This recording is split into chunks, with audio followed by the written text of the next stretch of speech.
Thank you so much, Kevin, for joining us. JD Vance gave a speech to the Munich Security Conference, which caused an epic meltdown of some of the Europeans. What do you make of that reaction from those European politicians? All the right people who need to be mad are mad, and they're not ready for the reality check that the vice president offered. And I say that out of no intention to offend British or European friends, quite the opposite, because the everyday Europeans and Brits I've talked to in the last several days, or last few days, have responded very positively to the Vice President's speech. It's those self-appointed elites in Brussels, some heads of state, some heads of political parties, who simply don't want anyone telling them that they've been mistaken, who are upset. And so I think we ought to take great encouragement from the speech. I think it's one of the most important in modern history, which sounds like American hyperbole. Maybe it is, at least a little bit, but the point is, this is precisely the kind of relationship that the United States wants with European allies. We don't want the relationship we've had over the last few years, which is that French and German leaders come to the United States, wag their finger at us and say we got to spend more of our taxpayers' hard-earned money on the Ukraine war, which simply can't be won. We can hate Russia and also realize that Ukraine is unwinnable, and you need to move on and make sure that here in the United States, we're paying attention to our domestic policies. JD Vance actually singled out Britain for its policies on freedom of speech, and he referenced the case of a chap who was arrested for praying near an abortion center. Do you share those concerns from JD Vance about Britain's sort of attacks on freedom of speech? And can you maybe react to, I know Keir Starmer, as one of his ministers, sort of was very defensive and said that this was basically nonsense? Look, I not only share those concerns, but as someone whose people immigrated from Great Britain, and I say that very proudly, you know the wonderful love that I have for your country. Why on earth would we in the 21st century not be concerned about a society that up to this point has been, along with America, one of the models for religious liberty, actually violating that for Christians, no less? And so it's no surprise, unfortunately, that someone in your current government is actually decrying what the Vice President said. But once again, this is another example, whether it's religion or whether it's national security in his speech in Munich, where the everyday elites, particularly in your government, particularly in Brussels, are so out of step. They don't realize why common people, which I think heritage represents, are concerned about this. Ultimately, though, this is what's at stake. The Vice President's speech, which of course referenced this issue here, is not intended to just poke Brits in the eye. It's intended to be a reality check for all of us, including those of us in the United States. And so the little bit of translation that I would offer your Prime Minister and his government is that it's actually an offer to work together to not just fix a problem, but to restore what has always been true about the special relationship of the United States and the UK. And that is, first and foremost, we're going to recognize individuals as sovereign, and especially when it comes to their right to worship, particularly their private rights to conscience. And what do you make of this clip of the chairman of the Munich Security Conference crying and breaking down into tears when he was discussing JD Vance's speech? I think it's glorious. I mean, it's no surprise to me that big supporters of the Munich Security Conference, big supporters of the European Union are a bunch of snowflakes. And I really do mean that. The time has come for them to be dislodged from power, and in their place needs to be people like our Vice President.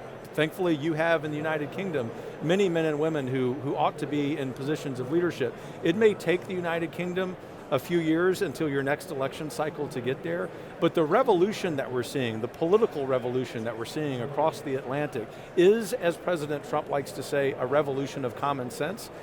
If leaders in Munich or in Brussels are opposed to that, they're opposed to common sense, they're opposed to the will of the everyday people who feel forgotten by these very elites. Sticking to the theme of Munich, you mentioned Ukraine earlier. Ben Wallace, the previous defense secretary in Britain, he was very critical of President Trump's approach towards Ukraine, and he said that there was a comparison there with appeasement and the Munich Agreement back in 1938. Do you recognize that comparison? Is Trump a Neville Chamberlain? Absolutely not. In fact, it's absurd and comical on its face to suggest that Donald Trump is anything but a heroic, courageous American leader who wants to do one thing first.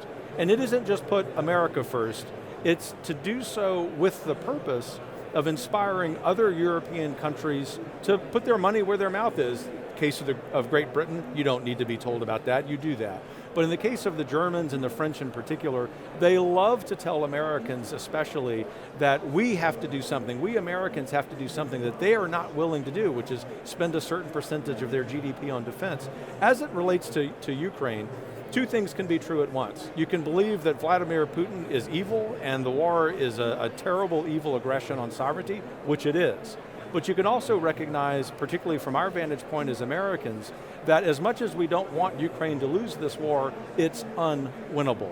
To recognize that reality is not to appease, but to say, let's actually establish some peace. Let's actually give these countries, France and Germany, which tell us they need more time to re-industrialize and to redevelop their military complex, to do so, and then they will be better positioned, I presume, to fight Putin if this happens again. But ultimately, Trump, I think, is bringing much more strength to this equation in arguing for peace now than if we were to wait a year or two down the road, when all that will happen is that the Ukrainians will have lost more territory, Zelensky will have initiated more corruption, and ultimately the West will be in even greater dire straits than it is today. So the argument from people like Ben Wallace would be that giving away land to Putin is appeasing Putin. If we make those concessions, then he'll maybe come back for more later on. And it's sort of like feeding a tiger. What do you make of those arguments that President Trump, if he came to this kind of peace agreement with President Putin, that it's simply giving him land for nothing in return, too many concessions and so on? Two things. The first is, President Trump is not going to agree to any peace agreement, best as I can tell, that doesn't come with some cost for the Russians. And so on prima facie, this argument that the gentleman is making is wrong because it misunderstands how Trump will negotiate this peace. But the second is really important to recognize, and that is that we're going to have greater peace in Europe if, and more permanently, if more leaders understand that each individual nation state in Europe that wants America to play an outsized role actually pulls its weight. And so the best way to avoid a late 1930s scenario is not to decry the American president who's trying to bring some peace to your continent, but for European nations to pull their own weight, which will be a deterrent against Putin. And the postscript that I would write, if I may, Steve, is that we have to stop the saber rattling of talking about Ukraine being added to NATO. That's one of the factors that started this war. The very same people who are calling Trump Neville Chamberlain are the ones doing the saber rattling over insisting that Ukraine be added to NATO. That's the kind of thing that will actually be appeasement, because that guarantees that Putin will continue his aggression across Europe. I want to ask about the relationship between Keir Starmer and Donald Trump. Do you think they have a good relationship? Do you think that Keir Starmer is handling President Trump and his administration well? Well, President Trump, based on his public comments, really enjoyed meeting your prime minister, and what I will say for friends in Britain, whether they're on the political left or the political right, as they're trying to understand President Trump, is he is a very warm individual who develops quick friendships with heads of state regardless of their own politics. And the reason for that is Trump is what you see is what you get. He's very authentic, he's very genuine, and it was no surprise to me that the president and your prime minister, because of the special relationship that continues to exist between our two countries, got on well. The real question will be when there are some policy disputes. And so their very friendly, unsolicited advice to your prime minister would be to really trust what Trump says, to put the politics of the moment off to the side, not to listen to the most radical left members of his government. And I actually think there could be a very special friendship there. One issue that is contentious is the Chagos Islands deal. Now, this is where Britain potentially is handing over sovereignty to Mauritius, a Chinese ally, whilst paying them potentially £18 billion for the privilege. Do you think that President Trump should veto this deal if he has the opportunity to? If he has the opportunity, he should.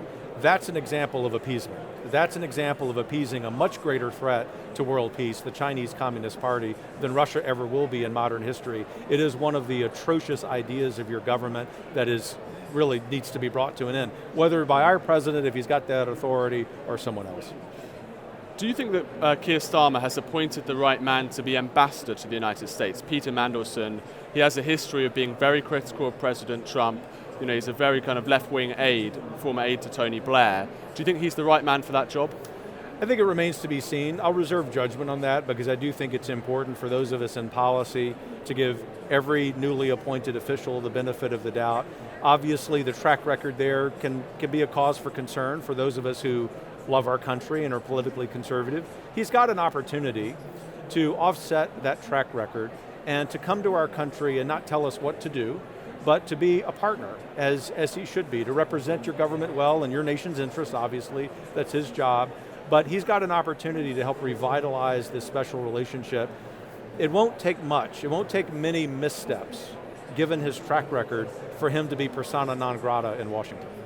And just finally, on President Trump's administration so far, what would you rate it out of 10? I'm guessing I know the answer. You know the answer, and you and your audience may say, oh, of course Roberts is going to say it's a 10 out of 10, and he will. I certainly will, but substantively, the reason I say that is, it has been 45 years since conservatives in the United States have had a president of this caliber. And by that, I'm even including Trump in his first term, not because of anything he did wrong, but because this time, in contrast to his first term, he has a much more organized team. They know what their priorities are, but there's one key thing that I think you, Steve, and your audience will appreciate. He's communicating well why he's doing what he's doing, how he's doing what he's doing, and I think if he can do that, he will sustain this political will, which helps him not only domestically, but maybe it helps our friends, in particular our British friends, understand why he's been so successful. Kevin Roberts, thank you very much. Always a pleasure.